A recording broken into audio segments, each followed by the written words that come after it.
sitting down and watching that documentary earlier this week took me back.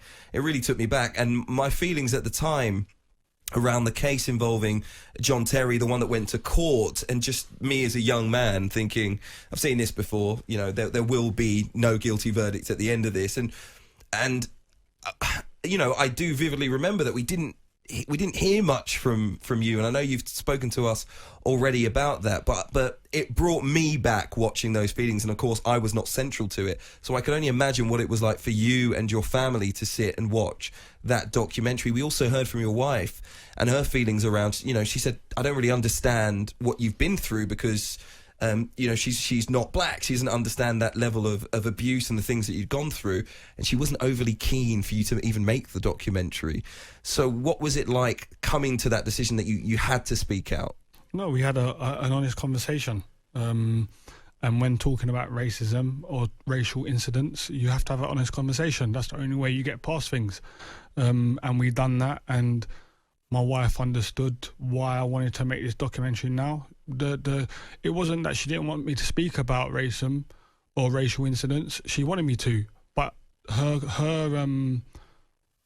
views on it were it was going to bring up old stuff. It was going to bring up potential abuse on social media that I went through for many years.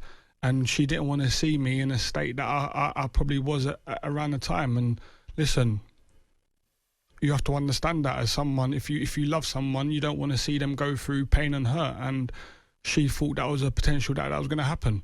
But little did we know, it became a therapeutic process for me. Considering everything that happened, you know, you clearly went off form, right, in terms of your football. Neil Warnock, your manager, said that at QPR at the time.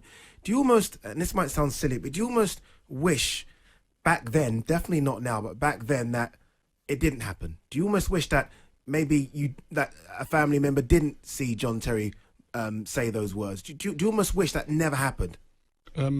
Yes, I do. Of course, I wish that never happened, because the ripple effects and the effect that it had on me as a person and as a footballer was massive. So of course I wish it didn't happen. But my story is, it did happen, and it's allowed me to get to this point today where I can sit here and say the incident is the incident, and what happened, my message is bigger than that, you know, and it's taken me a long time to get to that, but I'm happy that I can sit here and say, listen, it is about the next generation, the players that are playing today and the next generation, that let's use my story on how not to deal with a situation if it arises again. You seem emotional now, as you're saying, or what you're saying. Is it because of everything that it surrounded? Obviously, look, it caused a lot of stress, not just on your wife, but obviously on your mum as well. Is that the emotion you're showing now? Is that why, just everything that it brought upon you? Yeah, it was deeper than I thought. The fact that you got to understand that I didn't understand where I was at, you know, and I sit here today lucky, and I say I'm lucky because I went through something that hurt me mentally, you know, and we talk about mental health issues, and the scary thing about, I was actually quite ignorant towards mental health for a very long time, and I now understand it a lot more. And the scary thing is, see, when you're in a mental state, when you're not right, when you're in that state, you don't know. You don't even know. Like I'm telling you, I thought I was fine. Yeah. You know, I thought I was fine. And a lot of you don't realise that you had a problem until you come out of it.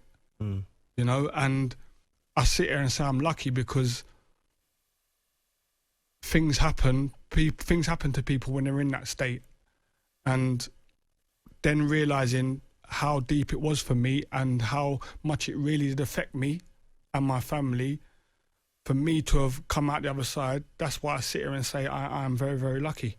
We'll come in a moment to how it affected your playing career, but I did want to ask about, you've got 2 young children, and I know that certainly your oldest child did watch the documentary, and I wonder what that experience was for you as a father, because your son wasn't alive at the time, was he?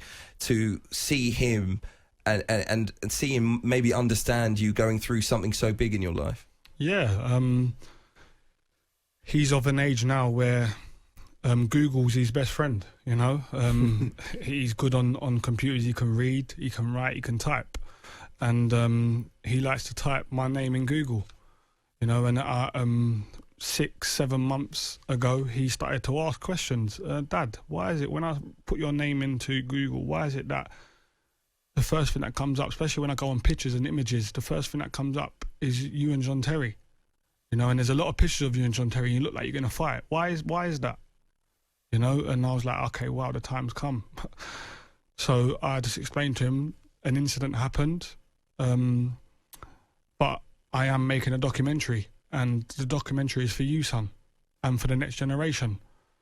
And when it does air, or when it's finished, I'll sit down with you and watch it with you, and I will educate you on, stop and start and educate you on things that I feel you need to understand and know. You know, and we was able to watch it before it went out, and I sat down and watched it with him, and I just left him for the first time. Just left him, let him watch it, and he was really, really engrossed in it, really engrossed. And I was like, okay, well, I'm just gonna leave him. I let him go to bed. I didn't say nothing. I woke up the next day. Took him to school. On the school run, I said, son, did you understand everything that was going on in the documentary? And he said, yeah, I did. I said, the next time we watch it, I'm going to sit down and we're going to stop and start it, and I'm going to educate you on it, because education is key. And I said, would you like that? He said, yeah, I'd like that a lot. I said, how did it make you feel watching it? He said, Dad, I didn't realise how big it was until I started watching it. And I was like, wow, I was taken back by that. A 7-year-old's telling me that he didn't realise how big it is, and he's asked me questions on it before. And him watching it made him, that's the conclusion he came to, you know. And to hear a 7-year-old say that to me, and let alone it be my son, it was emotional for me, because it's my son.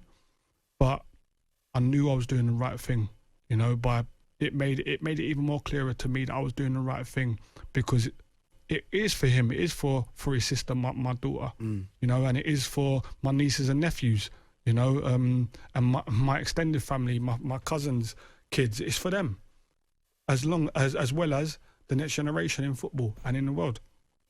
There's some emotional moments involving your father and your brother Rio we'll come to later this hour as well. But I did want to talk about the effect that incident in 2011 had on your career, because you went up to Teesside and spoke to your QPR boss at the time, Neil Warnock.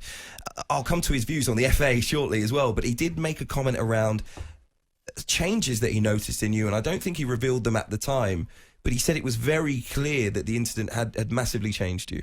Yeah, and I was taken back by them comments. I wasn't having it. I was still in denial when I was talking to him, you know. When I had finished my chat with him and I'd done a little bit by myself, just to recap and just to evaluate the chat that I had with the gaffer, I wasn't having it. I was like, no, I was still playing well. I know I was still playing well. But that's how deep the trauma was. I thought I was okay. I thought I was still playing well. Football will deal with any issue that I've got. That's how I've always been. You know. He said you'd lost your concentration and focus in training, in particular, and you disagree with that completely, do you? I don't now. I don't now. This is somebody who I respect. This is somebody who's my manager, who I was around every day. I didn't want to accept it, but when you listen to him and you see it for what it is, and you watch it back and you replay things in your mind and you piece everything together in terms of the journey that I went on the documentary, I piece things together. I had to understand and realise he was right. Was that also because of the abuse you got from opposing fans as well? Like, look, you're a footballer, you know what opposing fans are like, but I remember you going to grounds after and it was just abuse after abuse after abuse. How difficult was that as well to take at the time, knowing that you're the victim in all of this? Yeah, it was hard to take. It wasn't so much when I was on the pitch, because when I'm playing, I'm in the game, I'm concentrating, I'm in the game, you know. But walking into grounds and you hearing everything, you know, and or when the ball goes out of play and you're hearing stuff, because when the ball goes out of play, you start to hear things. You switch off from the game a little bit because the ball's out of play. You know, you start to hear things, and that was hard, you know, and that's where a lot of the subconsciousness of right, is this my fault? Like, it's my fault. So you got to understand, if John Terry didn't play well, it was my fault. You know, they took away the captaincy. It's Anton's fault. You know, he retired from international football. That's Anton's fault.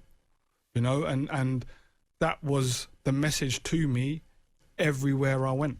From football fans, from football as a whole, did it change your views on the game? Did you lose any love for the sport? Yeah, I loved playing the sport. I'm a young boy from Peckham who's living his dreams of playing in the Premier League. I loved playing football, but I just hated what the game stood for, you know, and I fell out of love with the game, you know, not playing it, but I fell out of love with the game.